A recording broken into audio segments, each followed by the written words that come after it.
आज साधकजनों, एक अंतिम प्रयास उस महिला ने किया है।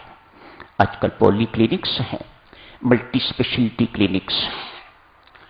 कई लोगों को उसके रोग का पता है, बेचारी जगह जगह भटक रही है, लेकिन कहीं से कोई फायदा नहीं हुआ। आज ऐसी क्लिनिक में गई है, डॉक्टरों का एक पैनल बैठा हुआ है, उसमें न्यूरोलॉजिस्ट भी हैं, साइकोलॉजिस्ट भी हैं, साइकेट्रिस्ट भी हैं, जनरल मेडिसिन वाले भी हैं, इत्यादि इत्यादि। पूरा बेंच बैठा हुआ है और इस देवी को एग्जामिन किया जा रहा है। एग्जामिन करने के बाद देवियों सज्जनों, जो उन्होंने निष्कर्ष निकाला, जो उनकी डायग्नोसिस है, वह देखिएगा। डायग्नोसिस ये है कि ये बड़ी बहन है, अपनी छोटी बहन से घृणा करती है, अतएव उसके प्रति क्रुद्ध व्यवहार, उसके प्रति द्वेष की भावना, मानो अनेक सारी अग्नियां अंदर जल रही हैं। हुआ क्या, जिससे ये प्रेम करती थी और विवाह करना चाहती थी, उससे छोटी का विवाह हो गया। ये बात ये सहन नहीं कर पाई, ये बात ये स्वीकार नहीं कर पाई। बड़ी बहन है, इसलिए जब कभी मिलन होता है तो ऊपर ऊपर से तो प्यार जताती है, लेकिन अंदर से जैसे बम का गोला हो, कैसे न किसी ढंग से मैं इसकी जान ले लूं, मार डालूं इसे। अंदर से अंदर घृणा की आग, उसके अंदर द्वेष की आग उसके अंदर भड़क रही है, ज्वाला भड़क रही है उसके अंदर। ये डायग्नोसिस इन्होंने, डॉक्टरों ने दी थी। कहा, देवी इस रोग का इलाज हमारे पास नहीं है, मेहरबानी करके किसी संत महात्मा की चरण शरण में जाओ, वह तेरा इलाज करेगा। ऐसा ही हुआ। संबंध तो पहले भी था, लेकिन कभी संत के सामने, कभी वहां के जो आचार्य हैं उनके सामने अपना मुख नहीं खोला। आती रही हैं, जाती रही हैं, लेकिन कभी दिल खोल के बात नहीं की। हिम्मत नहीं पड़ी, क्योंकि आत्महत्या के प्रयास भी कर चुकी हुई थी। जाप में मन नहीं लगा, सत्संगति से जो कुछ भी सुनती उसको फॉलो नहीं कर पाती, तो किस मुख से संत के सामने जाए। अतएव बिल्कुल कभी नहीं गई। आज मत की है। डॉक्टरों के कहने पर आज संत महात्मा के चरण शरण में गई है। जाके अपनी व्यथा सुनाई। थोड़ी सुनानी पड़ी, अधिक सुनाने की जरूरत नहीं थी। थोड़ी सी बात से, उसके चेहरे से, उसका चेहरा, उसका व्यवहार, उसका सब कुछ इट स्पीक्स। कुछ सुनने की जरूरत नहीं, मानो बिना बोले ही सब कुछ समझा जा सकता था कि इस बेचारी को क्या रोग लगा हुआ है। खटखट करता है शरीर। 30 वर्ष की आयु की महिला, अनमैरिड हो तो अच्छी सेहत होनी चाहिए, अच्छे घराने की लड़की, खाने पीने की किसी प्रकार की कोई कमी नहीं थी वहां पर, लेकिन अपने दौर्बल्य के कारण, अपनी गलतियों के कारण अपनी ये दुर्दशा उसने कर ली हुई थी। अनेक वर्ष इस दुर्दशा में बीत गए। आज संत ने इतना ही कहा, बेटा एक बात पूछो, क्या तुम्हें सत्संग में आते हुए ये बात अनेक बार दोहराई जा रही है, याद नहीं? संयोग वियोग जन्म मरण, ये सब परमात्मा के अधीन है।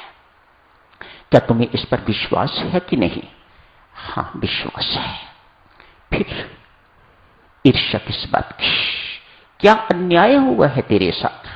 यदि तेरे साथ इसका विवाह होना लिखा गया था, विधाता ने तेरे साथ लिखा हुआ होता तो तेरे साथ विवाह हो गया होता। यदि नहीं लिखा तो नहीं हुआ, तो फिर रुष्ट क्यों हो उससे जिससे हो गया है, जिसके साथ लिखा हुआ था? यदि तू सोचती है कि ये सब कुछ तेरे हाथ में था, तो फिर तूने विवाह क्यों नहीं कर लिया?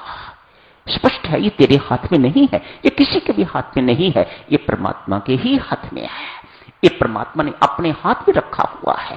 यश अपयश देना, मान अपमान देना, ये सब परमात्मा ने अपने हाथ में रखा हुआ है। संयोग वियोग सब अपने हाथ में। सफलता असफलता, किस कर्म का कितना फल देना है, कहां देना है, इत्यादि इत्यादि कैसा देना है, इस परमात्मा के सिवा और कोई नहीं जानने वाला। ये सब कुछ परमात्मा ने अपने हाथ रखा हुआ है। फिर दुखी क्यों है? यदि तू इन बातों को जानती है, यदि तुझे इन बातों पर विश्वास है, इतने वर्ष हो गए हैं तुम्हें सत्संगति में आते हुए, सत्संग में आते हुए, क्या ये सीखा नहीं तूने? फिर यदि सीखा है तो फिर ये क्रुद्ध चेहरा क्यों, ये ईर्ष्यालु व्यवहार क्यों, तेरा आचरण फिर इस प्रकार का क्यों, फिर कुड़कुड़ किस बात की कर रही हो, फिर ये रोग को क्यों अपने सिर पर रखे हुए हो, क्यों ये बोझ अपनी जिंदगी में उठाए हुए हो? खत्म करो इसे। आज जाके यहीं से शुरू करो। मेरे सामने परमात्मा के आगे मस्तक नवा के अपने सिर को परमात्मा के श्री चरणों पर रखकर परमात्मा से क्षमा मांगो। देवी, मैं तुम्हें आश्वासन देता हूं, यदि परमात्मा ने तुम्हें क्षमा, यदि तूने परमात्मा से क्षमा मांगी तो परमात्मा तुम्हें बल देगा अपनी बहन को क्षमा करने का। तू मेरे से वायदा कर, घर जाके अपनी बहन को क्षमा कर देगी। तू अपनी बहन को क्षमा कर देगी तो परमात्मा तुम्हें क्षमा कर देगा। तूने बहुत अपराध किए हैं, 2 बार तूने आत्महत्या के लिए प्रयास किए हैं, ये कोई छोटा मोटा अपराध नहीं है। तेरा जीवन कितना सुंदर होना चाहिए था, तूने उसे कितना बेढंगा बना लिया हुआ है, कितना बेसुरा उस जीवन को बना लिया हुआ है, कितना विकृत जीवन तूने बना लिया हुआ है अपना। तेरी अपनी गलतियों के कारण, किसी का कोई दोष नहीं है। विधाता ने तेरी बहन का विवाह उसके साथ लिखा हुआ था, सो हो गया, तो तुझे कुड़कुड़ चिड़चिड़ करने की बिल्कुल कोई आवश्यकता नहीं। साधक तो वही है, साधक जनों, जो परमात्मा की करनी को हर्ष शिरोधार्य करना सीख जाता है। यदि ये साधक को अभी तक नहीं आया तो उसे समझना चाहिए उसकी साधना की यात्रा अभी बहुत शेष है।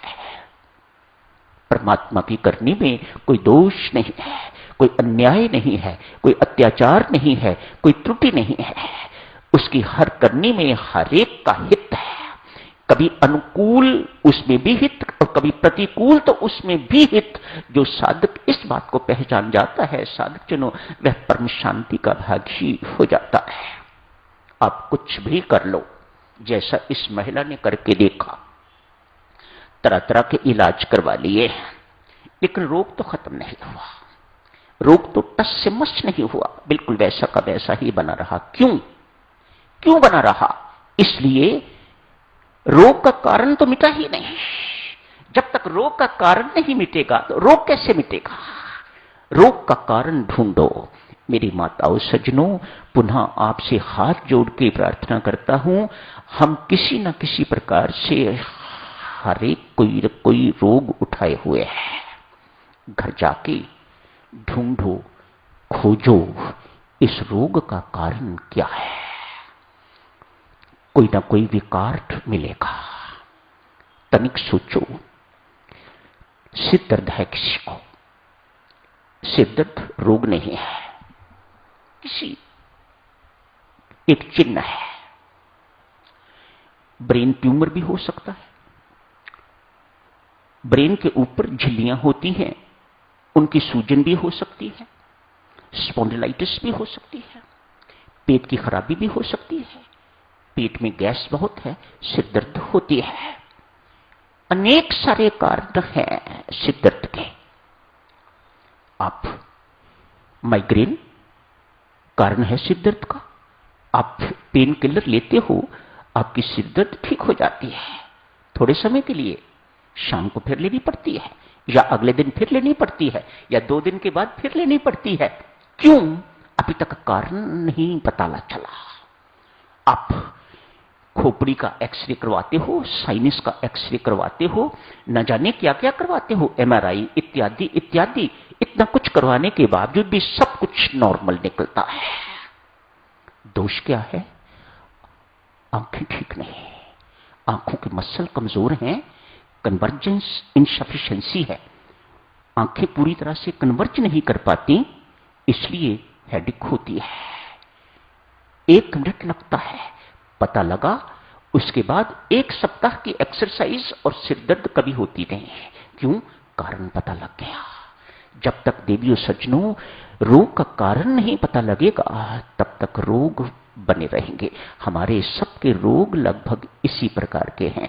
हम ऊपर ऊपर से इलाज करवा रहे हैं, लेकिन रोग टस से मस नहीं होते। रोग वैसे के वैसे ही बने हुए हैं। क्यों? हमने कारण को नहीं निकाला। तो दिव्य सज्जनों, ईर्ष्या की चर्चा, द्वेष की चर्चा, अभिमान की चर्चा, विकारों की चर्चा यहीं समाप्त करने की इजाजत दीजिएगा। धन्यवाद।